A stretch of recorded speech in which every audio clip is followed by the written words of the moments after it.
इसी क्रम में जबकि हम योगाहार की 3 वर्ष आ, में आगे बढ़ चुके हैं। 2 वर्ष कंप्लीट कर रहे हैं, तीसरा वर्ष हमने आगे बढ़ रहे हैं। और योगाहार के मंच पर कल परसों हमने रिस्क मैनेजमेंट, फसल सुरक्षा की बात करी। और तब विचार आता है कि कई तरह के रिस्क होते हैं खेती के अलावा भी। और जब जब रिस्क की बात होती है, जब जब इस तरह जोखिम की बात होती है, तो हमारी बहनें अपना कदम आगे बढ़ा देती हैं और कमान संभाल देती हैं।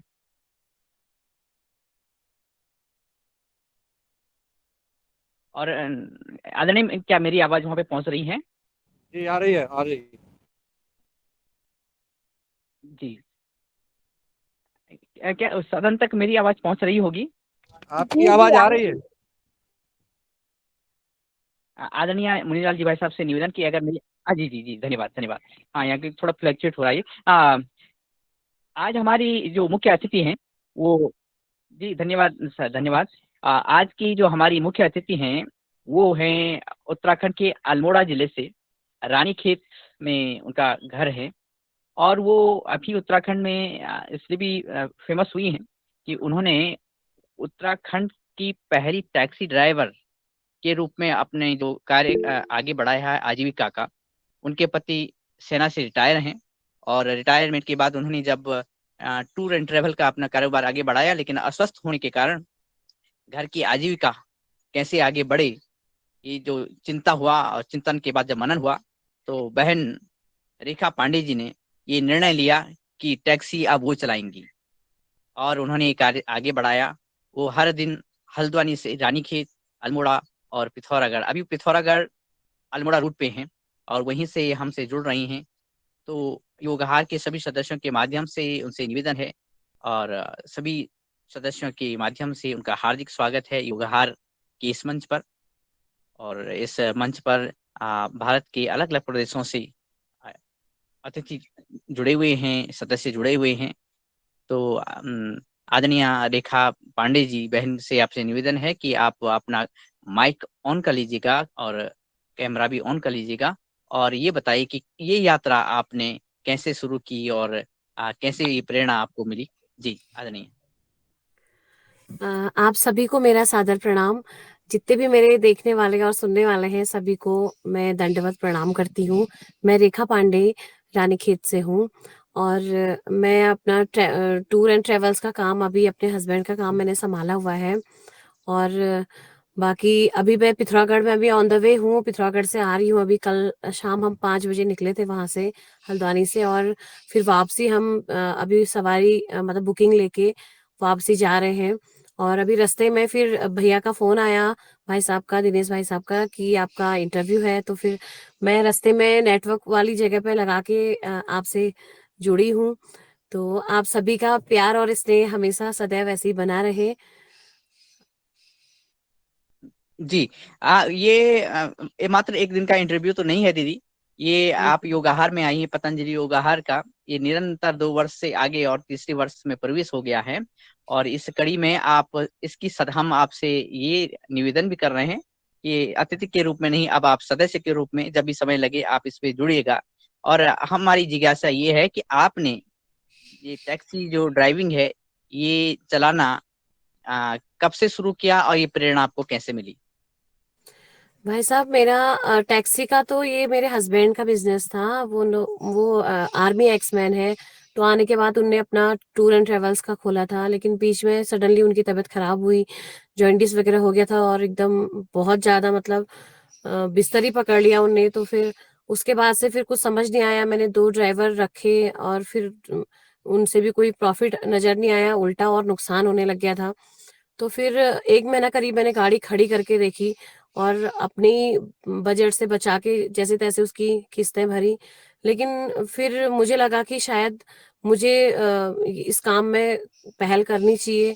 तो मैंने टैक्सी चलाने का खुद ही निर्णय किया, और टैक्सी परमिट बना के फिर मैं रोड पर निकल गई। 1 दिन 2 दिन थोड़ा हेजिटेशन हो रहा था शुरू में, लेकिन बाद में मेरा रूटीन बन गया फिर, और काफ़ी लोगों ने भी मुझे सहयोग किया है। यूनियन वाले हैं, हल्द्वानी यूनियन वाले हैं, रानीखेत वाले हैं। मैं जिस जिस किसी स्टैंड पे भी जाती हूँ तो सभी भाई लोग मेरा सपोर्ट करते हैं, और सारी सवारियां भी मेरा सपोर्ट करती हैं। तो मैं उनका भी आपके उससे धन्यवाद करना चाहूंगी तहे दिल से। और आपने मुझे अपने उसमें जगह दी, अपने सभी वरिष्ठ जनों के बीच में मुझे आमंत्रित किया, उसके लिए भी मैं आपका बहुत बहुत धन्यवाद करना चाहती हूँ। और जी बाकी टैक्सी टैक्सी का मेन मेरा ये उद्देश्य ये रहा कि मैं तो खैर अपने गृहस्थी चलाने के लिए, अपना घर का आर्थिक संकट जो है उसको दूर करने के लिए इस लाइन पर आई हूँ। लेकिन मैं सोचती हूँ कि अगर मेरे आने से अगर महिलाओं को प्रेरणा मिलती है तो ये एक आजीविका के तौर पे हम इसको करके देख सकते हैं। और महिलाओं से भी मैं कहती हूँ, अगर किसी की रुचि उस पे है तो आप आ सकते हैं और अपना यहाँ पे काम कर सकते हैं। बाकी कहीं पर कोई दिक्कत होती है तो उसके लिए मैं आपको सपोर्ट करूंगी। और महिलाओं के लिए ये मतलब मैं ये नहीं कह सकती कि पूरी तरह से सेफ है, लेकिन ये है कि हम अगर सेफली इसको करते हैं तो ये आजीविका का एक अच्छा माध्यम है। और आज की डेट में हमारा देश सुरक्षित है, अच्छे हाथों में है, हमारे लीडर अच्छे हैं, मोदी जी का देश है। और वो बहुत अच्छे तरीके से महिलाओं का भी सपोर्ट कर रहे हैं, महिलाओं को आत्मनिर्भर बनाने की कोशिश कर रहे हैं। तो उसमें हमारा अपना भी कुछ पार्टिसिपेट हो तो महिलाएं भी अच्छा कर सकती हैं। हाँ जी दीदी। और आपने कहा कि जैसे कि आपसे भी जो लोग प्रेरित हों और आगे बढ़ें, उनका भी स्वागत है। वास्तव में अगर देखा जाए, अगर पूरे देश की बात देखी जाए, तो आज भारत की राष्ट्रपति महिला हैं। और भारत की जो सेनाएं हैं, तीनों सेनाएं, उनमें शीर्ष नेतृत्व पर भी महिलाएं हैं। लेकिन इस क्षेत्र में अगर उत्तराखंड की बात करें, तो ये आपने प्रथम आपका कदम भी आगे बढ़ा है। और जब ये कहें कि आपने सुरक्षा की बात की है, और तो कुछ ऐसे बहुत संघर्ष तो होते हैं, लेकिन कुछ अच्छे वाकया आपको अभी अपने पिछले 4 महीनों की यात्रा में, जब से आपने ये यात्रा शुरू करी, कोई अच्छा वाकया आपके पास आया हो कि आपको और भी प्रेरणा, और भी अच्छा, और भी पॉजिटिवनेस लगी हो, तो वो भी आप हमसे साझा करिएगा। जी, मैं अभी मुझे गाड़ी चलाते हुए 4 महीने करीब हो गए हैं। पहले अपनी प्राइवेट गाड़ी तो मैं काफ़ी टाइम से चलाती थी, 7-8 साल का अनुभव है मेरा। लेकिन टैक्सी लाइन में अभी मेरा 4 ही महीने का अनुभव है। तो जब मैं शुरू में निकली थी तो मुझे तो बहुत ज़्यादा हेजिटेशन होता था कि मैं कैसे करूँगी, कहाँ से सवारी डालूँगी, और मैं मतलब मुझे लोग क्या कहेंगे, थोड़ा शुरू में लगता था मुझे। लेकिन धीरे-धीरे फिर मैंने ये अपनी हैबिट बना ली, और दुनिया की परवाह ना करते हुए कि अगर कोई कुछ कहता भी है तो उससे मतलब अपनी मेहनत करने में कोई बुराई नहीं है। हम किसी के सामने हाथ नहीं फैला रहे हैं, कोई गलत काम नहीं कर रहे हैं। मेहनत करके अपने बच्चे पालना या फिर घर की जरूरतें पूरी करना, ये हर किसी का हक है और अधिकार भी है। महिलाएं आजकल पुरुषों से कंधा मिला के चल रही हैं। तो हमें इस चीज को अपने दिमाग में नेगेटिविटी लेके नहीं चलना चाहिए। और बाकी मैं जब स्टार्टिंग में निकली थी तो उसके बाद से शायद 1 महीने तक तो किसी को पता भी नहीं था कि मैं टैक्सी चला रही हूँ। लेकिन धीरे धीरे सभी को पता चला, तो मेरे लिए परिवहन मंत्री जी का भी फोन आया जब उन्हें ये बात पता चली कि मैं उत्तराखंड की पहली महिला हूँ यहाँ से गाड़ी टैक्सी लाइन में आने वाली। तो उनका बधाई बधाई के लिए फोन आया, और उनकी तरफ से मतलब मुझे ये कहा गया कि कोई अगर परिवहन से संबंधित कोई दिक्कत होती है या फिर कहीं पर कोई प्रॉब्लम होती है तो आप सीधे हमें फोन करके बता सकते हैं। तो बहुत अच्छा लगा और मुझे बहुत प्रोत्साहन मिला इन चीज़ों से कि मंत्री जी द्वारा मुझे इतना बड़ा सपोर्ट दिया गया है। और मोरली सपोर्ट भी एक मेन होता है, और उसी के बल पे मैं अपना काम अच्छे तरीके से कर रही हूँ। और सभी भाई लोग, लगभग लगभग सभी लोग मेरे सपोर्ट कर रहे हैं। रास्ते में भी मैं निकल रही हूँ तो सभी लोग मतलब मुझे रोक के फोटो खींच रहे हैं, सेल्फी वगैरह ले रहे हैं, और काफी सराहना कर रहे हैं, बधाइयां दे रहे हैं। तो बहुत अच्छा लग रहा है। मतलब मुझे लग रहा है कि मुझे उत्तराखंड की बेटी होने पे भी गर्व है कि मैं इतने अच्छे उसकी बेटी हूँ। और कहीं ना कहीं मतलब ये देवभूमि है, और देवताओं का आशीर्वाद यहाँ पे रहने वालों के ऊपर है। और मैं यहाँ पे गाड़ी ले जाती हूँ, सवारियां लाती हूँ, एक तरह से वो सेवा का काम भी है। तो बहुत अच्छा लग रहा है मुझे करते हुए। और बाकी आप लोगों में से भी जो भी कभी उत्तराखंड घूमने आए, कभी रानीखेत को आए, तो आप लोग भी जरूर आइएगा और मुझे भी सेवा का अवसर जरूर दीजिएगा। जी अवश्य ही। अभी आदरणीय सदस्य भी आपसे बात रखेंगे। और कल ही हमारे पतंजलि ऑर्गेनिक रिसर्च इंस्टीट्यूट से आदरणीय पवन सर सूर्य मंदिर की बात कर रहे थे, अल्मोड़ा के सूर्य मंदिर की बात कर रहे थे। और उत्तराखंड में तो बहुत सारे ऐसे पर्यटक स्थल हैं, तीर्थ स्थल हैं। और आप स्वयं बागेश्वर के गरुड़ से हैं, आपका जो मायका एरिया है, और आपका जी। जो ससुराल एरिया आप रानीखेत से हैं। तो इस पूरे मार्ग में अभी पिथौरागढ़ से आप आ रही हैं। तो भविष्य में हमारी जो आदरणीय सदस्य जो अलग अलग प्रदेशों से जुड़े हुए हैं, और उनके साथ भी बहुत सारे लोग आपको सुन रहे हैं, तो वो अवश्य ही वहां पे आएंगे। अब मन में एक कौतूहल ये है कि आपका इतना बिजी शेड्यूल है, और परिवार की जैसे बात की जाए, तो फिर जैसे रोटी बनाने से लेकर के ये व्यवस्थाएं कैसे संपन्न हो पाती हैं? सर अभी मैं बच्चों को किसी को बोल के आई हूँ, पड़ोस में बोल के आई हूँ, जैसे सुबह का टिफिन बनाएंगे और रात का खाना भी उन्हीं ने बना के दिया है। और बाकी वैसे लंबी बुकिंग मैं नहीं लेती थी, नाइट वाली नहीं लेती थी, लेकिन आज थोड़ा जरूरी था इनका, और इनका वो था कि मैं ही आऊँ यहाँ पे, तो इसलिए मुझे यहाँ पे आना पड़ा। तो बाकी अब लेकिन टैक्सी के काम में आई हूँ, तो मुझे ये चीजें तो फेस करनी पड़ेंगी। अब मैं हमेशा मैं अवॉइड भी नहीं कर सकती हूँ कि नहीं मैं नहीं आ सकती हूँ, तो काम तो मुझे लेना है, लेकिन ये है कि बच्चों का मैनेजमेंट करके, उनके खाने पीने का व्यवस्थाएं करके मैं अगर इस काम को करती हूँ तो मुझे ज्यादा सुकून मिलता है। क्योंकि घर में जब सुबह निकलती हूँ, डेली वे पे निकलती हूँ, तो मैं सुबह बच्चों का 5 बजे उठ के अपना नहाना धोना करके, बच्चों का टिफिन तैयार करके, उनकी स्कूल की तैयारी करती हूँ। फिर उनको उनके दिन का खाना भी तैयार करके जाती हूँ। और सुबह फिर उनको छोड़ने के बाद फिर मैं 9 बजे अपनी टैक्सी स्टैंड पर लगा देती हूँ, और वहां से भी सवारियां सर्च करने के बाद फिर मैं हल्द्वानी को निकलती हूँ। तो ये है कि काम अगर मैनेजमेंट बिठाया जाए तो अपना काम हर तरीके से हो सकता है। मेरे तो बच्चे भी छोटे हैं, 3 बेटियां हैं मेरी, और एक बड़ी वाली 10th में है, छोटी वाली 6 में है, और सबसे छोटी वाली अभी नर्सरी में है। तो दो बच्चे तो बड़े हैं, लेकिन छोटी वाली के लिए थोड़ा सा प्रॉब्लम रहता है। तो लेकिन अभी जैसे तैसे मैनेजमेंट हो रहा है। ऊपर वाले ने चाहा तो कल के दिन बच्चे बड़े हो जाएंगे, तो मुझे ये स्ट्रगल भी अपना याद रहेगा। और लेकिन मैं इस काम को रोते हुए ना करके, मैं इसको खुशी खुशी करती हूँ, हंसते हुए करती हूँ। बस ऊपर वाले का आशीर्वाद है जो मैं कर पा रही हूँ। जी, बहुत ही सुंदर, बहुत ही सुंदर। और अभी अभी आपसे पहले आज की हमारी योग शिक्षिका कह रही थी कि हमें चांद भी बनना है, हमें चंद्रमा भी बनना है, और सूरज भी बनना है। दोनों का तेज हमें, उनकी शीतलता, उनका तेज हमें मिले। तो इसी का बखूबी प्रबंधन आप अपने जीवन में कर रही हैं। और साथ में आपको बहुत बहुत शुभकामनाएं कि आप बहुत बहुत शुभकामनाएं हैं कि आप आने वाले टाइम में बहुत सारी ऐसी टैक्सियों का संचालन करें, जिसमें महिला और हमारी बहनों को भी स्थान आप दें। और अब मुझे एक जो गीत याद आ रहा है, अल्मोड़ा अंग्रेज आयो टैक्सी में। और तो क्या आप कोई गीत भी गुनगुनाती हैं? सर गीत तो वैसे तो नहीं, मतलब इतना शौक नहीं है सिंगिंग का, तो ज्यादा शौक नहीं खैर है। खैर, पुनः हम कभी आपसे पहले मिलेंगे, लेकिन आज आज जी। के इस कार्यक्रम में मैं आपके साथ हम और हम सबके साथ आदरणीय पवन सर सुन रहे हैं पतंजलि हरिद्वार से। उनसे निवेदन करता हूं कि इस वार्ता में आदरणीय शामिल होकर के अपना मार्गदर्शन और अपना संवाद रखेंगे। फिर अन्य सदस्य आपसे संवाद करेंगे। जी। जी जी, धन्यवाद दिनेश जी, और रेखा जी को बहुत बहुत शुभकामनाएं नमस्कार और सर। बहुत बहुत बधाई। और क्योंकि मैं भी इस क्षेत्र से ही आता हूँ, और मैंने अल्मोड़ा बहुत घुमा है और चला भी है, पैदल भी चला हूँ। तो मैं तो कल केवल कटारमल के बारे में बताया, लेकिन इसके अलावा भी इतने रमणीक स्थल हैं। ये सब बाकी साथियों के लिए है।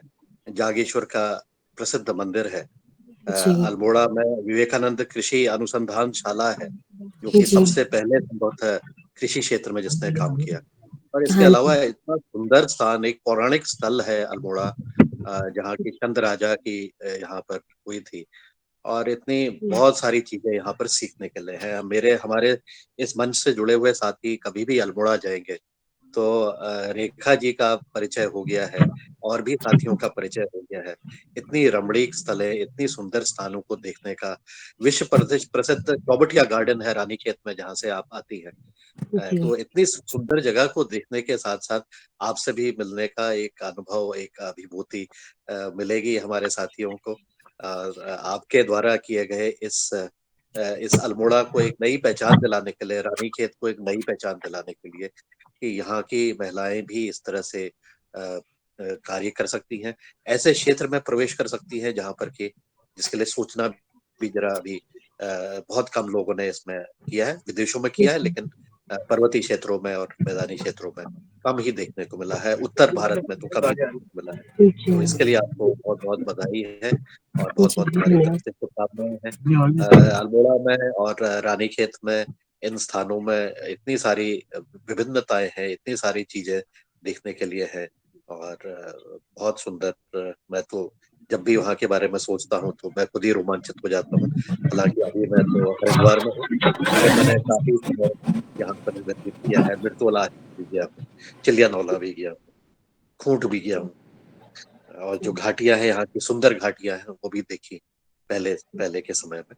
लेकिन अब ये जी बहुत सुंदर प्रयास हमारे पर्वतीय क्षेत्र में रहने वाले जो भी हमारे उद्यमी के रूप में जो निकल के आ रहे हैं, बहुत सारे लोग उद्यमी बन रहे हैं, बहुत सारे युवा इस तरफ बढ़ रहे हैं, और कई सारे लोग तो वापस अपने गांव की तरफ भी आने का प्रयास कर रहे हैं, उनकी कोशिश जारी। तो इस सब माहौल में ये आपके द्वारा किए गए प्रयास अपने आप में एक अतुलनीय है।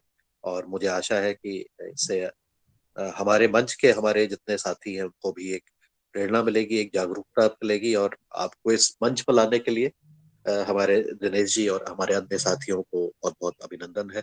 मैं समझ सकता हूँ कि अभी तो आप गाड़ी में बैठी हैं और आपको अभी जी रास्ते में भी करना है, तो हम आपको आगे रोकना नहीं है दिनेश जी। तो जी क्योंकि फिर आपके साथ सवारी भी बैठी होंगी, उनकी भी एक टाइम लाइन। जी, अभी थोड़ा बाहर उतरे हुए हैं सभी लोग, तो अब अच्छा, मैंने बाहर उतर उनसे भी के सबको बाहर बैठा रिक्वेस्ट। दी। जी नहीं, मैंने उनसे सबको बाहर रिक्वेस्ट बैठा करा दी। कि कुछ कुछ लोग तो बैठे हैं, अभी दीदी लोग बैठे जी हैं जी गाड़ी जी, में। बहुत सुंदर, बहुत सुंदर, जी बहुत बहुत आपको बधाई बाकी सभी को, बहुत बढ़िया। फिर इनसे रिक्वेस्ट करा मैंने कहा मुझे थोड़ा सा टाइम दीजिएगा, जी तो जी फिर जी सभी जी। ने सपोर्ट किया, इन्होंने मैं बोला ठीक है आप कर लीजिए, हम थोड़ा बाहर टहल लेंगे तब तक। बिल्कुल, तो बहुत सुंदर। फिर आपको बहुत बहुत, मैं आपको रोक नहीं को रखना है, बाकी लोग भी के भी कमेंट्स हैं। आपको पुनः बहुत जी बहुत शुभकामनाएं, बधाई, जी धन्यवाद। धन्यवाद। जी आदरणीय, बहुत बहुत धन्यवाद। आपने मुझे भी अन्य स्थानों की याद दिलाई है, और मैंने तो अभी मन में ये विचार किया है कि अगला जो विजिट होगी वो अल्मोड़ा की होगी, रानीखेत की होगी। और अन्य आदरणीय सदस्य, आप जिनका भी कोई बात हो, आदरणीय मुरलीलाल जी भाई साहब मध्य प्रदेश से हैं, आदरणीय अशोक जी भाई साहब का हैंड रेज है, तो आप दीदी जी से वार्ता रखें। और सभी सदस्यों से निवेदन है कि कम समय में दीदी को आज शुभकामनाएं ही दें, तो बहुत अच्छा रहेगा। वो आगे भी जुड़ती रहेंगी और फिर अपनी सवारियों को आगे बढ़ाएंगी, शुभकामनाएं देंगे। जी जी आदरणीय, आपका आपका माइक म्यूट है।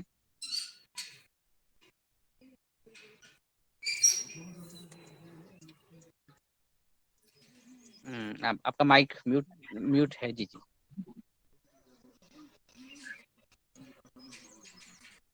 कल्पना जी, बहन जी, आप जब तक आदरणीय आप बात कल्पना करें। दीदी जी। जी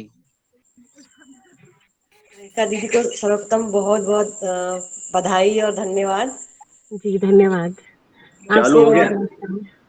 बहुत बहुत खुशी हो रही है कि आपको देख के, और आपने जो बताया कि संघर्ष बताया कि आपने किस प्रकार से आपने शुरुआत करी, और आपने एक बहुत अच्छी बात कही कि मैं जो भी काम कर रही हूँ ना वो हंसते हुए कर रही हूँ।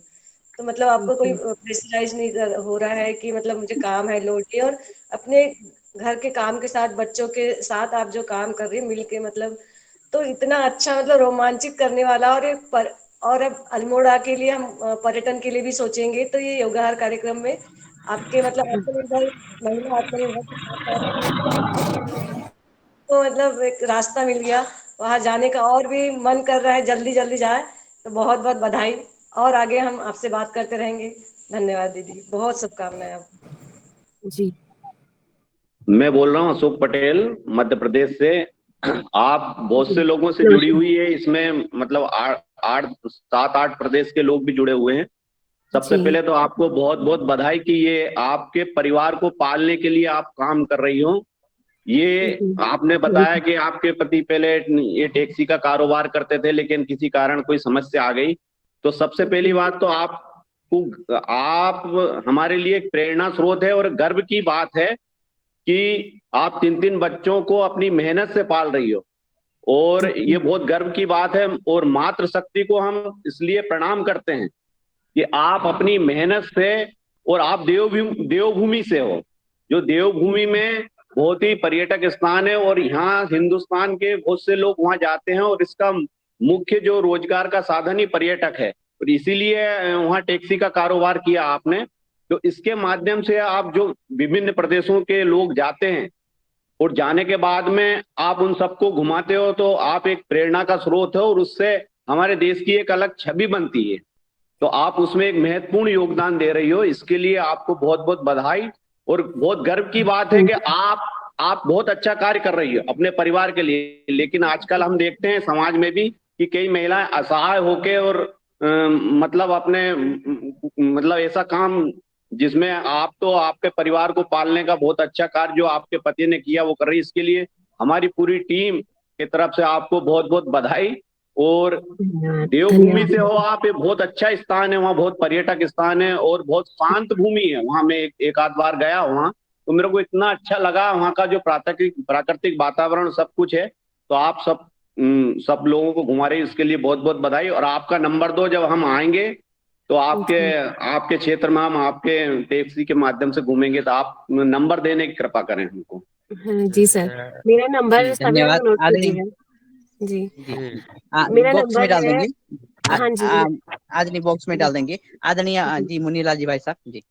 जी जी, बहुत सुंदर। और आदरणीय रेखा पांडे जी को मैं प्रणाम करता हूँ मध्य प्रदेश की धरती से। जी और प्रणाम। आपने एक बात कही है कि आज जो देश में सरकार है, आज जो माहौल है, हमारी माताएं बहनें सुरक्षित है। ये बहुत बड़ी बात है कि आज जो माहौल है, देश का माहौल है, वो हमारी जो केंद्र सरकार है और कई राज्यों की जो सरकारें हैं, वहाँ हमारा सुरक्षित माहौल है और माहौल बदल रहा है। और आपने जो अपने परिवार के, अपने पति देव के इस कार्यक्रम को आगे बढ़ाया, आप हताश नहीं हुई और आपने बहनों को प्रेरणा दी है। इस कार्यक्रम को, ऐसा आपके पुरुषार्थ को मैं प्रणाम करता हूं। और बहनों को शिक्षा में लेना चाहिए, आपसे प्रेरणा लेना चाहिए और लेंगी, क्योंकि ये कार्यक्रम रिकॉर्ड हो रहा है और बहनें सुनेंगी आपको। तो क्या जो हताश हो जाती हैं, परिवार के मुखिया को किसी बीमारी में या किसी कोई घटना हो जाती है, तो उनको हताश नहीं होकर के संघर्ष करना चाहिए।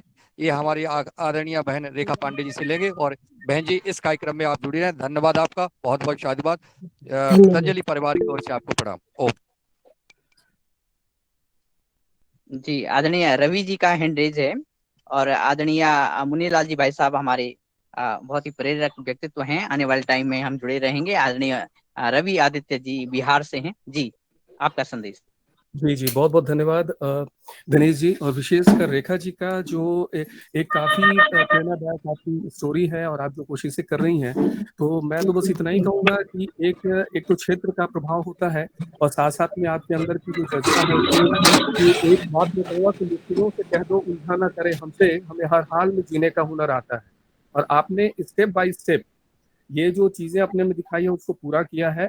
और खासकर वो जो आपका क्षेत्र है रानीखेत का, हमारे कजन ब्रदर हैं वहाँ यूनिवर्सिटी में, और वहीं पे जो थोड़ा सा जो क्षेत्र आगे जाके नीम करोली बाबा का आश्रम भी है वहाँ पे संभवतः। तो एक जो प्रभाव क्षेत्र है, जो इंस्पिरेशन आपके अंदर है, बहुत ही बढ़िया है, बहुत ही अच्छा है। तो जैसे बाबा की इच्छा रही उस क्षेत्र में कभी हम लोग आए तो निश्चित आपसे मुलाकात होगी। परिवार के जी साथ लगे कि घर की एक बहन है, हम लोग मिलजुल रहे हैं। बहुत बहुत धन्यवाद और आभार। जी जी, thank you sir, thank you.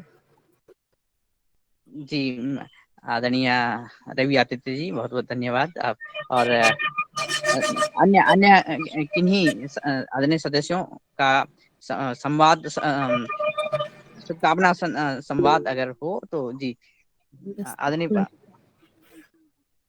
जी आदरणीय रंजना बहन जी। आदरणीय रंजना बहन जी, आपका हैंड रेज है, लेकिन आप बहनों अनम्यूट हो बहनों से जाइए। वैशाली बहन जी हैं, बहनों से ले लें कमेंट। समिता जी हैं और जी मेरी आवाज आ रही है? हाँ, आ रही है बहन जी, जी आ रही जी है बहन जी। जी आ रही है, आ रही है। जी जी जी। आज के हमारे मुख्य अतिथि आदरणीय रेखा बहन जी को बहुत बहुत अभिनंदन है, बहुत बहुत प्रणाम जी कि धन्यवाद दीदी, धन्यवाद। आप इतना सुंदर और संघर्षहीन कार्य कर रही है, और जो अपने घर के लिए सदैव खड़े रहती हैं महिलाएं, क्योंकि ज्यादातर पुरुष ही घर की जिम्मेदारी संभालते हैं और हम उन पर ही डिपेंड रहते हैं। मगर आपने ऐसा न हो कि आपके पति के साथ पूरा हाथ मिलाकर बढ़िया कार्य कर रही है। बहुत सुंदर, ये प्रेरणादायक कार्य है। सभी महिलाओं के आपसे प्रेरणा लेकर हमें जिंदगी में आगे बढ़ना है। जी तो बहुत बहुत बधाई, बहुत बहुत अभिनंदन आपका। जी, जी थैंक यू दीदी, थैंक यू। जी धन्यवाद दीदी। और आदरणीय प्रभा जी दिख रही हैं, वहां तक आवाज पहुंच रही है होंगी, तो आप आदरणीय बहन को शुभकामना संदेश दें। और साथ में बहन रेखा पांडे जी के साथ अन्य सदस्य हैं, और उनकी हो सकता है उकताहट आगे बढ़ने की हो सकती है, या उनका कौतूहल योगाहार को सुनने का हो सकता है। लेकिन मैं क्षमा याचना करूंगा कि मैंने थोड़ा सा विराम लिया है, हल्के से छोटा सा ब्रेक है आप सभी के लिए। आप ही योगार सुनते रहेगा। आदरणीय जो सवारी गण है, आपको भी बहुत बहुत शुभकामनाएं, प्रणाम, नमस्कार आ, हम सभी की तरफ से। जी धन्यवाद, धन्यवाद सुनील जी, और बहुत बहुत बधाई रेखा जी को। मैं तो काफी टाइम से इनको देख रही थी, न्यूज में भी, व्हाट्सएप पे देख रही थी, लेकिन मैं आप तक पहुंच नहीं पाई। और धन्यवाद देती हूँ दिनेश जी को, जो उन्होंने आपको ढूंढ निकाला। और आपसे जरूर हम बात करेंगे। मैं उत्तराखंड से बोल रही हूँ, ऋषिकेश से। और जी थैंक मैं यू दीदी। आपको फॉलो भी कर रही थी फेसबुक पे, मैं आपको देख रही थी। इन्हीं शुभकामनाओं के साथ बहुत बहुत धन्यवाद। और आप जब महिलाओं के लिए, जैसे समूह के माध्यम से सभी के लिए आप प्रेरणा स्रोत हैं, और हम आगे आपसे जी बात जी करेंगे। अभी आप अपने सवारियों को आगे जी बढ़ाइए। दीदी। जी जी जी जब ऋषिकेश जाएंगी आदरणीय रेखा बहन जी, थैंक तो यू। प्रभा जी से जरूर मिलेंगी। जी जी, बिल्कुल स्वागत है। और मुझे ज्यादा ढूंढने की जरूरत नहीं पड़ेगी, मैं बिल्कुल ऑन रोड पे ही हूँ, बाईपास रोड पे हूँ। जी जी जी, हाँ स्वागत जी है आपका ऋषिकेश में। जी दीदी, जब भी आना होता है मैं आप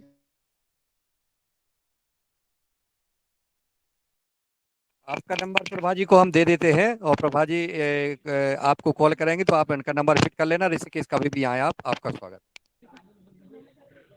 जी हाँ। धन्यवाद तो भैया जी, सभी आदरणीय समाज। हमारे जी मुनीलाल जी भाई साहब से निवेदन है कि अन्य सदस्य अगर वहां तक अपनी आवाज पहुंचाना चाहें तो स्वागत है। वरना आगे के लिए आप आ, गाइड करिए। आदरणीय रेखा बहन जी, आप अपने अगर सवारियों को जाना है तो आप बैठा लीजिए और आगे चलते जाएंगे। और ये गुहार जी कार्यक्रम 8 बजे तक चलेगा, और हम चर्चा करते जी रहेंगे जितना संभव हो सके। और मैं स्मिता जी जी हमारे सदन में उपस्थित है। बहन जी, अगर आप मेरी आवाज़ पहुंच रही तो आप भी हमारी रेखा पांडे जी को शुभकामनाएं दे सकती हैं। वैशाली बहन जी, वैशाली विनायक जी, अगर मेरी आवाज़ पहुंच रही है, और हमारे सदन के भाई बहन सिर्फ शुभकामनाएं दे सकते आज का मौसम ऐसा हो रहा है, अब भी ठंडा ही हो रहा है। हैं। मैनपाल जी, मैनपाल, स्वागत है। मैम इसको मेरा सदन को प्रणाम। ये हमारी जो महिला है, ये जो बहुत अच्छा कार्य कर रही है बहन जी, इसको ये महिलाओं को देश जाएगा। और महिला जो आत्मनिर्भर होगी, जो किसी कारणवश जो अकेली महसूस करती है, वो ये बहुत ही बड़ा देश जाएगा। टाइम में लेते हुए सदन को प्राप्त कर रहा हूँ। धन्यवाद। बहुत सुंदर, धन्यवाद। और मैं समस्त जो आज हमारे सभी सवारियां बैठ गई हैं, आदरणीय रेखा जी की गाड़ी है। और ये पूरा देश, देश के विभिन्न राज्यों के, हमारे राज्य के लोगों ने देखा, आपको सुना, और जाना, और सब बहनें प्रेरणा लेंगी। आपको बहुत, आपकी यात्रा मंगलमय हो और सभी यात्रियों की यात्रा हमेशा मंगलमय हो और आपका दिन शुभ हो। और आपसे निवेदन दीदी, आपसे निवेदन है कि अगर आपके साथ बैठे जो भाई बंधु हैं, बहनें हैं, वो भी अपने परिचय परिचय दे दें, क्योंकि हमने समय तो ले लिया है, और समय जब ले लिया है तो 2 मिनट और सही वो परिचय दे दें तो बहुत अच्छा रहेगा। आने वाले समय में आप सभी को हम योगाहार पे निमंत्रित करेंगे ऑनलाइन। जी जी। हाँ जी, आप परिचय दे दो, अपना नाम वगैरह बता दो। मनीष सिंह बिस्ट्रे, हल्द्वानी से। भारत के संपूर्ण राज्यों की तरफ से आप सभी बंधुओं को, बहनों को बहुत बहुत शुभकामनाएं। और आप हमारी बहन के साथ आगे बढ़ रहे हैं, यूं ही आगे बढ़ते रहिए। जी नमस्कार जी, नमस्कार। ये हमारे सर हैं, ऑनरेडी कैप्टन से रिटायर्ड हैं अभी सर हमारे। सर नमस्कार। नमस्कार नमस्कार। मैं सुरेंद्र सिंह बोरा पिथौरागढ़ से बिलोंग करता हूँ सर। हाँ, सभी लोगों को बहुत बहुत बधाई यात्रा के लिए। आपकी यात्रा मंगल में हो। आप 10-12 प्रदेश के लोगों से जुड़े हुए हो। बिल्कुल, thank you sir, thank you, आपका आभार। और मैं बहन, ये अपना, आपका शुभ नाम मैम? रेखा पांडे। रेखा पांडे जी का मैं बहुत आभार व्यक्त करता हूँ, जो इतनी कठिन परिस्थितियों में जो है अपना जीवन यापन कर रही है। इनके बारे में मैंने सुना भी और मैंने देखा भी इनको, तो काफी स्ट्रगल कर रही है। मैं इनकी भविष्य की के लिए भगवान से प्रार्थना करता हूँ कि ये अपने उज्जवल भविष्य की जो है हमेशा अच्छी यात्रा करें और अच्छे लोगों से जुड़े। और जो आपका ये चैनल है, इसके माध्यम से भी मैं लोगों को जागरूक भी करूंगा कि मतलब अपने आप को सबसे बड़ी चीज तो ये, महिलाएं अगर जाती है, महिलाएं इनके साथ यात्रा करती है तो वो पूर्ण रूप से सुरक्षित रहती है। और इसके बाद में ये विभिन्न स्थानों का, उनको महिलाएं दूसरे प्रदेशों से जाती तो वो भ्रमण कराती, मतलब एक पूर्ण सुरक्षा का भाव इनके साथ रहता है। जी जी ये जी जी सर, बिल्कुल। ये एक नारी सशक्तिकरण इसी को बोला जाता है सर। इसी को नारी सशक्तिकरण, सही बोल रहे हैं। जी जी सर। और इनको टेंशन पालने की कोई जरूरत नहीं, घबराने की जरूरत नहीं। भगवान का साथ इनके साथ है। इनका कार्य उत्तरोत्तर आगे बढ़ता रहेगा और ये आगे बढ़ती रहेंगी। आप शुरुआत हो गई इनके जीवन में आगे बढ़ने की। Thank you sir, thank you. आप बोल रहे हो, कुछ बोलो। बोलो बोलो, आप बोलो। Hello, good morning. जी, बहुत बहुत स्वागत है दीदी। आप योगाहार के लिंक से जुड़े हुए हैं। पतंजलि योगाहार कार्यक्रम ये निरंतर उन लोगों के साथ आगे बढ़ता है जो बहुत अच्छा कार्य करते हैं, और हमें खुशी है कि हम आपको आदरणीय रेखा दीदी के माध्यम से देख पा रहे हैं। बहुत बहुत स्वागत है आपका। आप सभी को प्रणाम।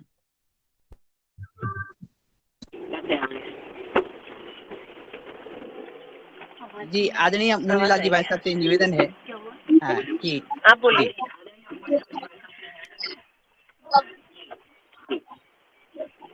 कैसा लग रहा है बहन जी आप लोगों को रेखा जी के साथ? जी बहुत अच्छा लग रहा है, बहुत।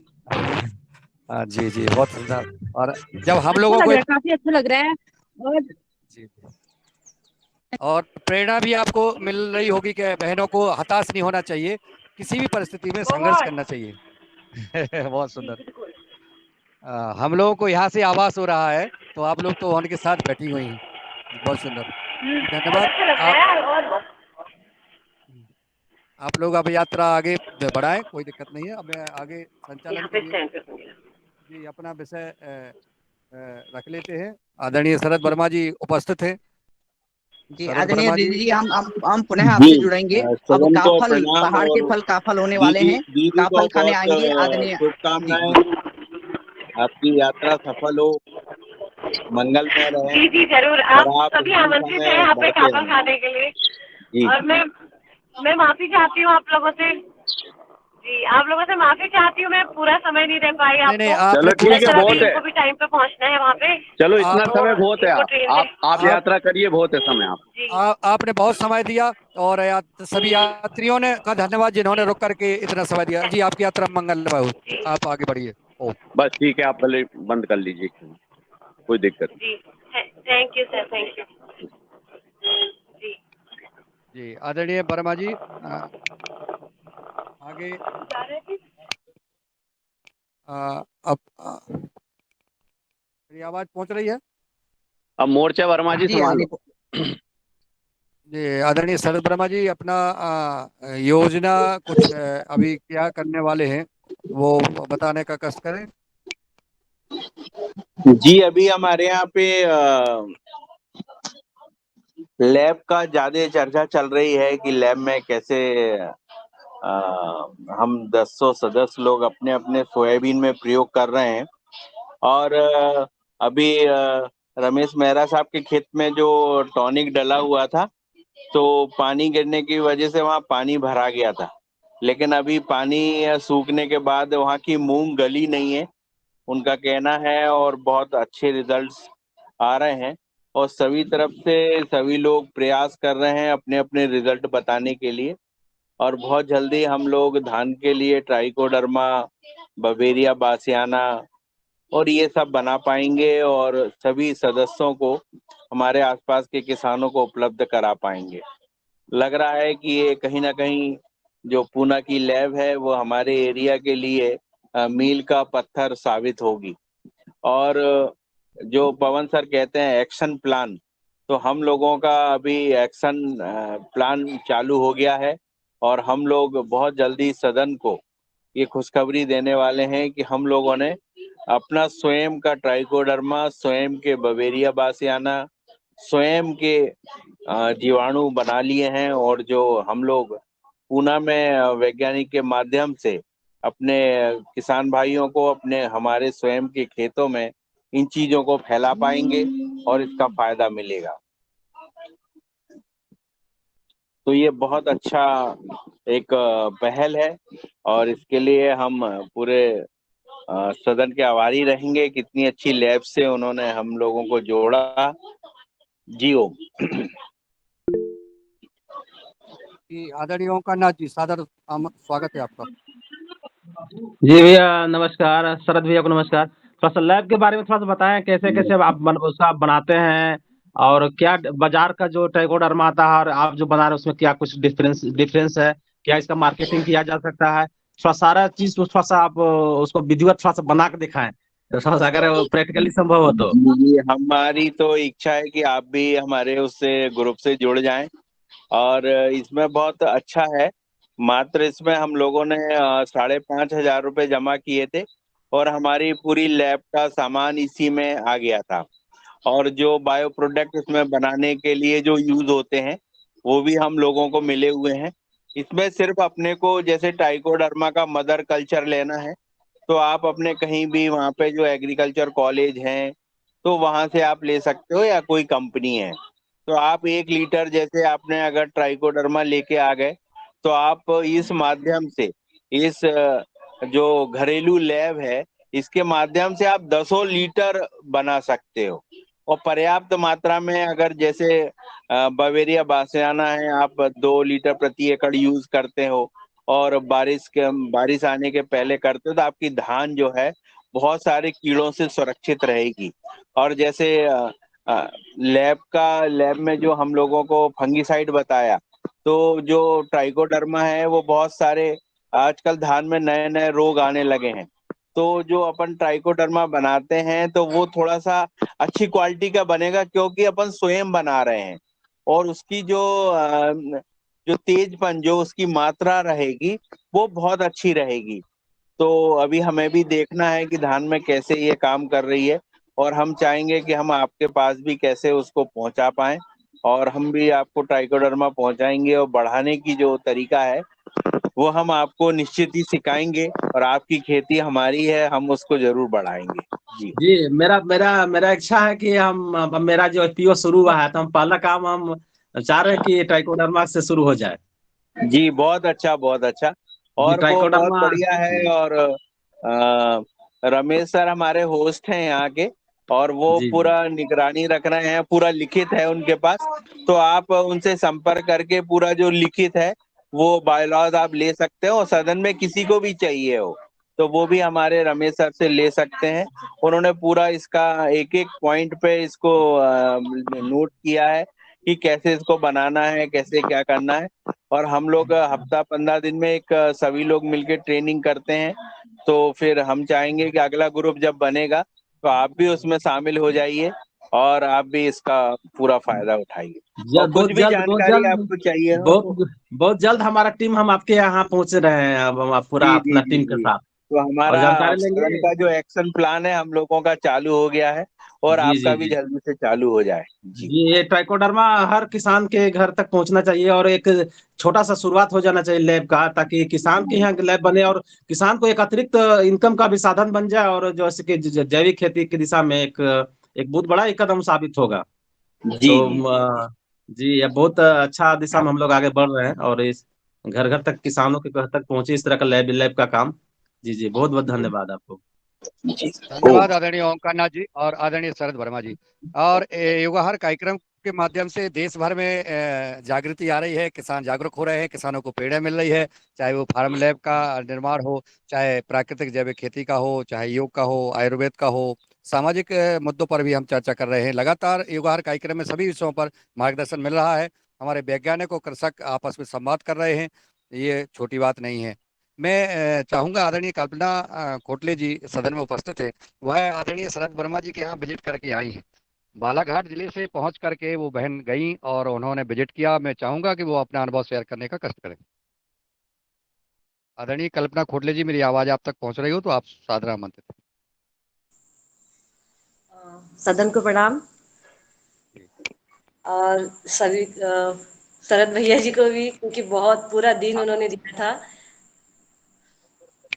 वहां पे मतलब मुझे शब्दों में व्यक्त करते नहीं आ रहा, इतना अच्छा मतलब दिन, इतना कीमती समय उन्होंने मेरे लिए निकाला था।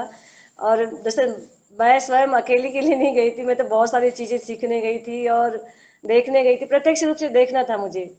और जो उनके मम्मी पापा, अगर संभव हो सके तो वीडियो ऑन करके संवाद करने का कष्ट करें, संभव हो सके तो।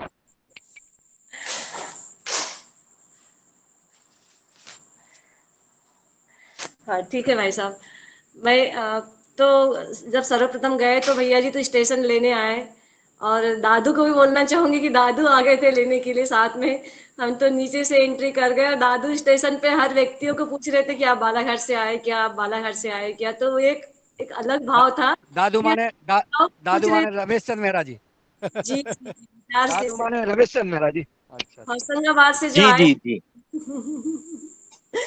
तो शरद भैया गाड़ी में वेट कर रहे थे कि नीचे आए आप लोग उतर के स्टार से स्टेशन से, लेकिन दादू ऊपर चढ़ गए थे और हर महिला से पूछ रहे थे कि आप बालाघाट से आई हो क्या, आप बालाघाट से आई हो क्या। हम नीचे से तो आके बैठ गए गाड़ी में उनके, और हमको अच्छा नहीं लग रहा था कि दादू इतने परेशान हो रहे धूप धूप में, गर्मी में। तो ये एक अपनापन है, एक परिवार का एक अपनापन है कि इससे ये समझ में आता है कि हम भले ही खून के रिश्ते ना हो, लेकिन एक योगार मतलब पतंजलि का इतना बड़ा मतलब परिवार है और एक आत्मीयता के एक रिश्ते हैं। ये हम लोग चले गए, फिर गायत्री मंदिर ले गया उन्होंने, फिर वहां सभी से मिले, पूजन वगैरह किए, उसके बाद सीधा ले गए उन्होंने अपने गृह स्थान, और जो उनका जो एक योग स्थान बोलना चाहिए, उनकी इतनी मतलब मेहनत है उनकी उस जमीन पे। उनके फिर हम लोग रेस्ट करे उन्होंने, और फिर मम्मी पापा जी से मिलवाए, जो आपने मुन्नीलाल भैया जी आपने जो बोला था उसके ऊपर मैंने अमल किया, क्योंकि हमको बहुत सारी चीजें पता नहीं होती, लेकिन आपको जो गूढ़ चीजें, रहस्य वाली चीजें पता होती, तो आप थोड़ा सा गाइडलाइन कर देते कि आप मम्मी पापा से भी मिलना, और दीदी से भी मिलना, शरद भैया की श्रीमती जी से भी मिलना करके। तो हम सर्वप्रथम तो मम्मी पापा जी से मिले, तो उन्होंने जो बताया अनुभव कि वो किस तरीके से उनके पास तो एक भी जमीन नहीं थी, उन्होंने अपने पापा जी से मतलब घर से थोड़ा नाराज होके, ये जो उन्होंने रहस्य उद्घाटित किया कि वो नाराज होके घर से निकले थे, और उन्होंने प्रण किया था कि मैं घर का पानी भी नहीं पीऊंगा और वो करके दिखाऊंगा कि और उन्होंने वो करके दिखाया। उन्होंने बोला कि मैंने अभी तक के ना पानी भी नहीं पिया, वो घर का गया नहीं कभी मैं। और उन्होंने नाराज होके गए, और उन्होंने जमीन तो थी नहीं, तो उन्होंने जमीन लोगों की लीज पे ली थी, कि क्या बोलते हैं हमारे साइड में अधिया बोलते हैं, तो लीज पे ली थी उन्होंने जमीन। और उन्होंने फिर उन्होंने मेहनत करी, उसने ऐसा नहीं कि बस नाराज होकर निकल गए और अपना समय बर्बाद नहीं किया। उन्होंने उन्होंने सोचा कि अब क्या किया जाए, क्योंकि वो तो बहुत अच्छे परिवार से थे, तो क्या किया जाए। तो उन्होंने गर्मी के दिनों में सब्जियां, उस समय में उनके जमाने में शायद 1959 की जमाने की बात कर रहे थे वो। तो उन्होंने वो गर्मी के दिनों में सब्जियां उगाई और वो सब्जियों से उन्होंने जो आय मिली उनको तो शायद 200-225 मिली। एक दिन की शायद हो सकती है, एक महीने की, वो मैंने वो नहीं पता, एक दिन की हो सकती है। तो वो जो आय हुई उनको, तो उनको कभी विश्वास भी नहीं हो सकता था और लोगों ने इसलिए ली क्योंकि गर्मियों में तो सब्जी का मिलता नहीं था उस जमाने में। अभी तो क्या सब्जियां मिलती है, मतलब सभी ऋतुओं में सब्जियां मिलती, लेकिन उस जमाने में गर्मियों में सब्जी नहीं मिलती थी। तो उन्होंने सब्जियां जब बेची मार्केट में और वो पैसे जब मिले, उन्होंने सबसे पहले उन्होंने सोचा सोना लेना। और सोना लेने जब गए उन्होंने, तो दुकानदार ने बोला कि उन्होंने ऊपर से नीचे देखा कि ये इंसान सोना ले सकता है, कपड़े ऐसे पहने हैं और ये इंसान सोना ले सकता है। तो मैंने कुछ नहीं बोला, बोले बाबूजी उन्होंने तो फिर से उनको पूछा कि 1 तोला सोना कितने का, तो उन्होंने बोला कि 100 रुपए का। तो उनको तो समझ में आया कि मेरे पास तो ज्यादा है, तो मैं और 100 रुपए का विश्वास भी नहीं हुआ उनको। तो उन्होंने पूछा कि और 2 तोला लूंगा तो कितना रुपए मिले, कितना लोगे? तो उन्होंने बोला दुकानदार ने कि मैं 200 रुपए लूंगा। तब विश्वास हुआ कि हाँ 100 रुपए तोला है सोना। तो उन्होंने 4-5 शायद वो लिया तोला सोना और उन्होंने गुथवा लिया, चैन ली, उनको चैन शायद पसंद थी तो चैन गुथवा ली उन्होंने और वो सोना लेते गए, सोना लेते गए। और उसके बाद फिर उन्होंने जो जमीन ली और आज शायद 150 एकड़ जमीन है। और उन्होंने एक और उनकी बहुत छपी हुई पुस्तक है, उसमें उन्होंने लिखा कि जो नकारात्मकता होती है जिनमें, उनसे दूर रहना चाहिए। ये बहुत अच्छी बात उन्होंने बोली कि जहां से भी नकारात्मकता आती है उन चीजों से दूर रहे और मेहनत करनी है। उन्होंने ये भी बोला कि मेहनत तो करनी पड़ेगी, बिना मेहनत का तो कुछ नहीं मिलेगा, लेकिन मेहनत भी सकारात्मक दृष्टिकोण से करना है। और उन्होंने बोला एक बहुत अच्छी बात बोली कि जो उनकी बाबूजी की जो श्रीमती मतलब आई जी मम्मी, उनकी मम्मी ने उन्होंने उनको एजुकेशन मतलब कराया उनको, अपने श्रीमती को, और वो इकोनॉमिक्स में ग्रेजुएट, पोस्ट ग्रेजुएट है वो। और इतनी उनकी वजह से मतलब वो जो कुछ कर पाए उन्होंने अपनी श्रीमती के सहयोग से कर पाए, ये बताया। और इतने मतलब वो परिवार से मिलके बहुत ही अच्छा लगा। तो वो शिक्षा तो एक पति या पत्नी एक अकेला मतलब परिवार को चलाना मतलब और आगे बढ़ाना उतना संभव नहीं होता है, तो दोनों ने एक का सहयोग किए। और वो आई जी ने जो उन्होंने हाथ भार लगाया घर में कामों में, और जो फाइनेंस इकोनॉमिक्स सब्जेक्ट पे मतलब उस समय पे होना, तो उन्होंने एक चीज बताई कि इकोनॉमिक्स लेने से ये हुआ कि पैसे का उपयोग कैसे किया जाए, सदुपयोग कैसे किया जाए और एक एक रुपए का उसको मल्टीप्लाई कैसे किया जाए। तो उसी का वो बहुत सारा बेनिफिट मिला उस परिवार को। और वो तो उनका वो देन था, वो जो आज जो कुछ भी है वो उनकी देन है, आई जी और बाबूजी की। लेकिन उनकी जो अभी बहू है कंचन दीदी, कंचन दीदी तो उनके क्या कहने, मतलब वो नाम जैसा कंचन है उनका, वैसा सब काम भी कंचन जैसे है। उन्होंने जो उस परिवार को संभाल के रखा है और इतना व्यस्त टाइम में भी वो मतलब वो जो लोग आते हैं उनसे इंटरव्यू, आए दिन लोग आते रहते हैं, मिलते रहते हैं, इंटरव्यू लेते रहते हैं, सारा सारा दिन वो व्यस्तता रहती है। और उस परिवार को मैनेज किया बहुत ही अच्छा। और उन्होंने कई परिवार को रोजगार दिया है। और वो स्वयं मतलब खेती में जाती है और बीज रोपण करती है। और शरद भैया ने बहुत अच्छी बात कही कि वो जो बीज लगाती है ना, उनके हाथों से जो बीज लगाया जाता है वो 90% उगता है, शरद भैया के हाथ से थोड़ा कम उगता है। मतलब हाथों में भी जादू होता है, ये बहुत बड़ी बात है। और कंचन दीदी ने इतना सारा हमको भोजन कराया, लस्सी पिलाया और बहुत बहुत सारे दिन भर नींबू पानी देते रहे थे। दिन भर हम जो घूमते रहे, खेतों में जाते रहे, तो उसका असर भी नहीं हुआ। और उनका जो गौ पालन का जो स्तर है बहुत हाई लेवल का है।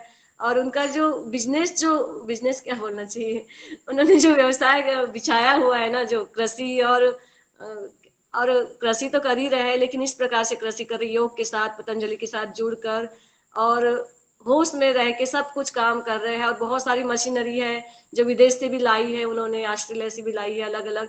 और जो साइलेज बनाते हैं, जो नाम तो मैंने बहुत सुना था साइलेज का, लेकिन साइलेज को बनाने की मशीन देखी और किस प्रकार से मतलब साइलेज बनाने की जो विधि देखी। और उनके जो गट्ठे पड़े हैं जो 100-100 किलो के हैं, और वो 100 किलो में भी उन्होंने फेंके, तो बोले तो 50 लाख के फेंके हुए गट्टे हैं और जो कोई उठाता नहीं। और जो मतलब हाईवे जाता है उनके घर के बाजू से और कोई कंपाउंड नहीं है और पड़ा हुआ है, 50 लाख रुपए तो पड़ा हुआ है, बोले साइलेज का कोई मतलब ये नहीं होता। तो ये सब लेवल है उनका व्यवसाय का, व्यवसाय क्या होना चाहिए। तो मशीन भी, और एक मशीन मतलब वो देखी कि जो पौधे लगाते अपन पॉलीथीन में लगाते, लेकिन उन्होंने वो पौधे, वो गोबर के, गाय के गोबर से उन्होंने वो बनाया हुआ है, मशीन से गमला टाइप का बनाया, उसमें माटी डाल के बीज रोपण कर लेते हैं, वो पौधा आता है, थोड़ा सा छोटा हो, बड़ा सा हो जाता है, तो वो गमले में लगा लो, तो या फिर आप जमीन में लगा लो, तो उसका खाद भी होता है, पॉलीथीन का वो वेस्टेज भी मतलब नुकसान भी नहीं करता अपने धरती को। तो ये बहुत अच्छा लगा। और कंडे चूल्हे में लगाने के लिए भी, और हवन करने के लिए भी वो जो बनाते हैं, वो जो स्टिक बनाते हैं, औषधि वगैरह डाल के, हवन सामग्री डाल के, वो भी देखा हमने। और जो जमीन को जीरो लेवल बनाने के लिए जो वो भी ट्रैक्टर वगैरह सब देखा, और दीदी भी चलाती है, भी पता चला कि वो दीदी ट्रैक्टर भी चलाती है। तो एक स्त्री मतलब आज जैसे रेखा दीदी का हमने सुना कि एक स्त्री आत्मनिर्भर है और वो अपने परिवार का संचालन करती है। और वैसे ही कंचन दीदी, मतलब कंचन दीदी के यहाँ तो सास ससुर भी है और उनका परिवार और भैया भी इतने सक्षम है, तो वो चाहती तो आराम से मतलब घर में रह सकती थी, लेकिन वो बहुत अच्छे से मतलब उन्होंने वो परिवार को संभाला है, स्वयं भी वो कर रही है। तो ये सीखने लायक चीज थी। और चेहरे पे जरा भी तनाव नहीं, और हंसते हुए, और उनके बच्चे को भी मतलब इतने मेंटेन करके रखा है कि वो भैया जो उनके बेटे हैं, दोनों बेटे, एक तो खेत में सबको देख रहे थे और एक बेटे घर पे थे जो संगीत से जुड़े हुए थे, जो पियानो बजा रहे थे, खेल भी रहे थे और अपनी एजुकेशन भी ले रहे थे। तो ये सर्वांगीण विकास, उस परिवार में सर्वांगीण विकास देखा मैंने, कि ऐसे नहीं कि एक ही दिशा में बस काम करते जा रहे, तो दूसरों को रोजगार देना, बच्चों का भी इस प्रकार से लालन पालन होना, सभी का आओ भगत भी करना। और शरद भैया ने एक चीज कही है कि जो जिस कृषि कर्मन जो अवार्ड मिला है मुख्यमंत्री से, मंत्री जी से भी और प्रधानमंत्री जी से भी, तो जो अवार्ड मिला है तो वो किस लिए मिला, मैंने पूछा उनको कि किस लिए मिला, तो उन्होंने बताया कि गेहूं का जो उत्पादन हो किया था उन्होंने, तो उसका जो लेवल था मतलब सबसे ज्यादा था प्रदेश में, क्या भारत भर में सबसे ज्यादा था वो लेवल। वो शब्द मुझे नहीं आ रहे, शरद भैया बताएंगे। तो उन्होंने, तो हमने पूछा कि किस टेक्निक से लगाया आपने वो गेहूं को, बाकी लोग भी तो लगाते हैं गेहूं, आपने किस टेक्निक से लगाया। तो जो टेक्निक बताई थी उन्होंने कि वो जब छोटा सा पौधा तैयार हो जाता है तो उसको मतलब ड्रिलिंग कर लेते हैं, और ड्रिलिंग करने के बाद जो पिछोड़े आते हैं, मतलब उसके जो फैल जाता है, जो बहुत बहुत सारा मतलब गेहूं, एक ही पौधा रहेगा तो एक ही बाली उगेगी ना, और उसको ट्रिमिंग कर लेते तो बहुत सारा उगा था, वो ट्रिमिंग से बहुत सारे पौधे आ गए थे। और उसका वजन उन्होंने बताया बहुत सारा, मतलब कितना वजन वो याद नहीं आ रहा है मुझे, लेकिन उससे जो उत्पादन हुआ था और उसकी जो क्वालिटी थी और उसका जो प्रोटीन का जो मात्रा थी 14 बताया था उन्होंने। तो इस वजह से उनको कृषि कर्मन अवार्ड मिला था। तो ये दोनों की मतलब ये है मेहनत है, और उनके परिवार की जो धुरी है, आई बाबूजी उनके, वो उनकी मेहनत है, उनकी धुरी है, और उनका संकल्प, दृढ़ संकल्प है। तो और फिर सारा दिन शाम को फिर हम, उन्होंने फिर मुझे पहुंचा दिया स्टेशन, मेरा बेटा भी आया था साथ में, और उन्होंने बहुत सारी चीजें भी मुझे, हल्दी दी। हाँ, हल्दी का एक चीज बताना चाहूंगी कि इस ग्रुप से बहुत सारे लोग जुड़े हैं, कि हल्दी जो खाते हैं हमने बॉइल, जो हमने बॉईल करके हल्दी को, हम जब बॉईल करके हम लोग पीस लेते हैं, सुखा के उसको पीसते हैं, तो जो हल्दी खाती है वो मृत हो जाती है ना, जब बॉईल हो जाएगी तो बहुत सारे तत्व नष्ट हो जाते हैं। तो उन्होंने बताया कि हल्दी के, कच्ची हल्दी को साफ धो लिए, जो खेत से लाए, और धो के उसके बाद उसको स्लाइड कर लिए, चिप्स बना लिए, उसको सुखा लिए धूप में, और उसको फिर पीस लिए और खाने में, क्योंकि उन्होंने जो हल्दी दी, हमने खुशबू ली ना उसके, बहुत ही अच्छी, जो गाँव तरफ जो कच्ची हल्दी भिगाते थे और जो शादियों में जो लगाते, जो खुशबू आ रही थी, उस प्रकार की खुशबू आ रही थी, मतलब कच्ची हल्दी को जो पीसते उस प्रकार से। तो वो जो पूरे मतलब उसके जो तत्व मिलेंगे हमको, तो ये भी सीखने लायक चीज मिली, बहुत कुछ सीखने के लिए मिला, लेकिन वो हल्दी वाली भी चीज सीखने के लिए मिली कि कच्ची को स्लाइड करके सुखा के फिर पीसना है और फिर वो यूज करना है, क्योंकि वो पूरे पूरे तत्व मिल जाए। तो ऐसे इस तरह का मुझे मेरा अनुभव रहा। तो और भी भैया जी जो बची हुई चीजें हैं, वो भैया जी शरद भैया अगर जुड़े हैं तो वो बताएंगे। धन्यवाद जी धन्यवाद। वो आपसे पूछना था जी, शरद भैया का आपने जो देखा, जो समझा और आपने जो कहा, आपने बड़े विस्तार से बताया और बड़े मन से।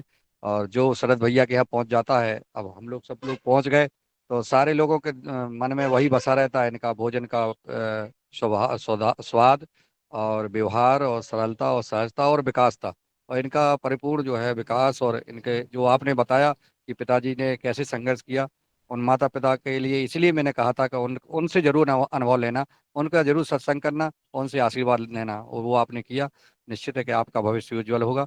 और आज रेखा पांडे जी हमारी बहन जी से आपने और बहनों ने जो प्रेरणा ली, और आदरणीय प्रभा बहन जी ने योग कराया, बड़े आप जी कुछ बोलना चाहती हैं जी? शरद भैया जी के बाबूजी ने जो बताया था, एक चीज बताई थी, मैं आपको सभी को शेयर करना चाहूंगी कि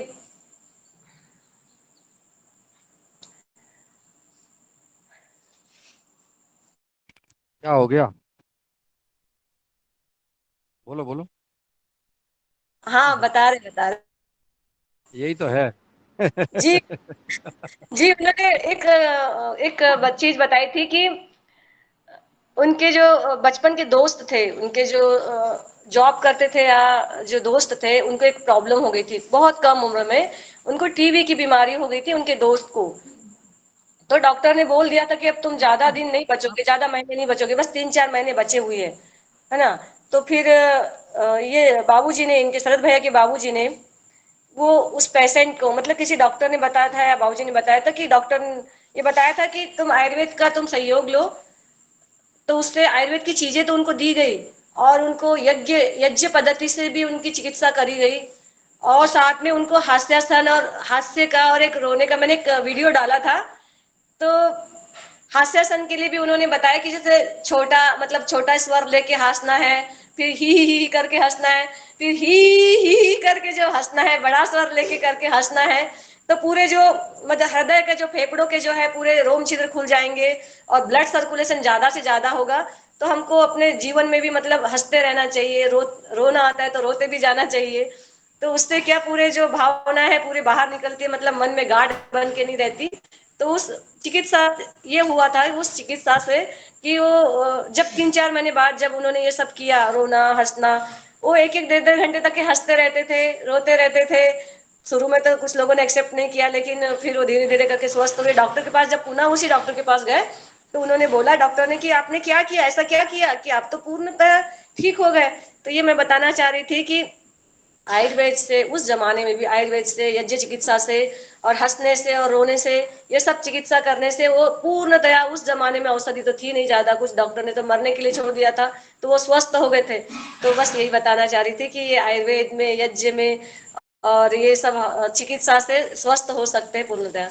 और वो बाबूजी का हंसना मुझे अभी भी याद है, उनका वीडियो ना बिना बताए मैंने वीडियो क्लिपिंग करी थी करके। तो बस इतना ही बताना था। धन्यवाद जी धन्यवाद। और निश्चित बाबूजी से एक दिन मार्गदर्शन सदन को मिलेगा, और वो सबको हंसाएंगे और हंसने की कला बताएंगे। जब आपके मन में प्रसन्नता आई है, आप बाबूजी का सत्संग मिलेगा निश्चित। तो चलिए, अब समय हो गया है, और आज का कार्यक्रम का विराम देते हैं। जी शरद वर्मा जी, स्वागत है आपका। बहुत अच्छा। जिस दिन बहन जी आई उन्होंने बहुत अच्छा यहाँ पे सभी सीखा, और एक परिवार के सदस्य जैसे उन्होंने, जैसे शिक्षा लेता है ऐसे बच्चे शिक्षा लेते हैं, ऐसे उन्होंने शिक्षा ली। और हमारे योगाहार कार्यक्रम का देखा कि कैसे योगाहार कार्यक्रम से जुड़े हुए हैं। दादू पूरे दिन यहाँ पे उपलब्ध रहे, और उन्होंने भी मेरे माता पिताजी से जो शिक्षा ली, और उन्हें बहुत अच्छा लगा। और हमें जाने में, हम जब छोड़ के आए तो लगा कि हम हमारी बहन को छोड़ के आ रहे हैं। जी ओम जी। जी बहुत बहुत साधुवाद आदरणीय शरद जी, आपके भाव को हम समझ रहे हैं। और ये योगाहार परिवार वाकई में खून का रिश्ता से भी बढ़कर जो है संबंध हैं आपस में एक दूसरे के।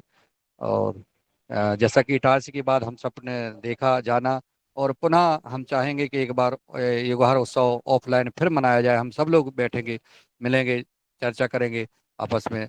और मैं आज योगाहार कार्यक्रम का समापन के लिए मैं रमेश चंद मेहरा जी को आमंत्रित करता हूँ, दादू को।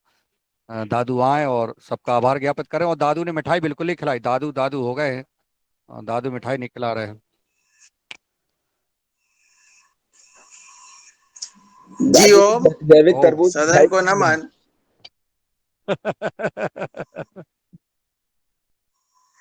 जी ओम। सदन को नमन। और आज की जो महिला शक्ति का जो हमने स्वरूप देखा, अद्भुत है। और वो संघर्ष में सबसे आगे रेखा जी ने, आज की योग कक्षा भी बहुत अच्छी रही। रेखा पांडे जी ने जो अपने संघर्ष का जीवन की कहानी बताई वो बड़ी प्रेरणास्पद है और महिलाओं के लिए बहुत ही अच्छी है। इसी तरह से कोटले जी ने जो यहाँ पर वर्णन किया, वास्तव में अद्भुत दृश्य। मैं किसी भी महिला से ओम जी करके पूछता था आप बालाघाट से है, वो बेचारी हंसती थी और कहती थी भैया नहीं हम बालाघाट से नहीं है। तो कई महिलाओं से अचानक ही जिससे पूछो ओम जी, जिससे पूछो ओम जी, तो बड़ा अच्छा लग रहा था और सब बड़े मतलब कोई नाराज नहीं हो रहा था, प्रसन्नता से जवाब दे रहे थे कि भैया क्या बात है। हमने कहा हमारे मेहमान आने वाले हैं और हमको उनको ढूंढ रहे हैं, हम जानते तो है नहीं। तो कहने लगे बहुत अच्छा। इसी तरह से ये पहुंच गई अपने गाड़ी के पास, फिर मैं उतर के आया वहां से, पूरी वृतांत उन्होंने सुना दिया है।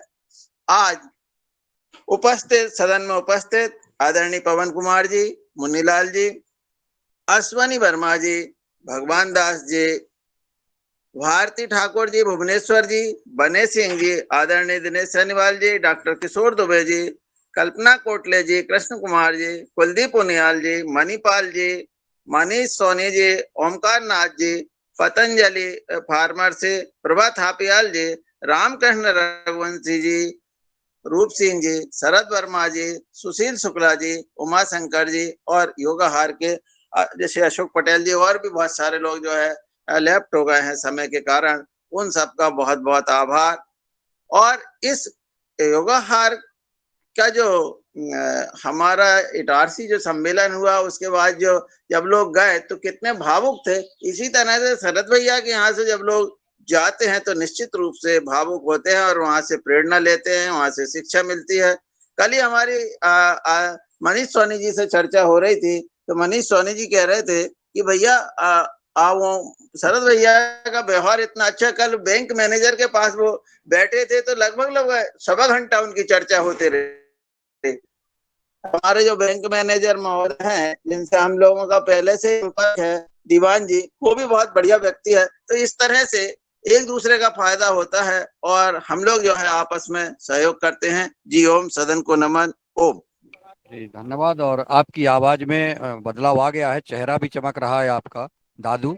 आपकी जो है ऊर्जा जो है हम सबको प्राप्त हो, इसी प्रकार से आप स्वस्थ और सुखाल बने रहे तो हम लोगों में ऊर्जा आती रहेगी।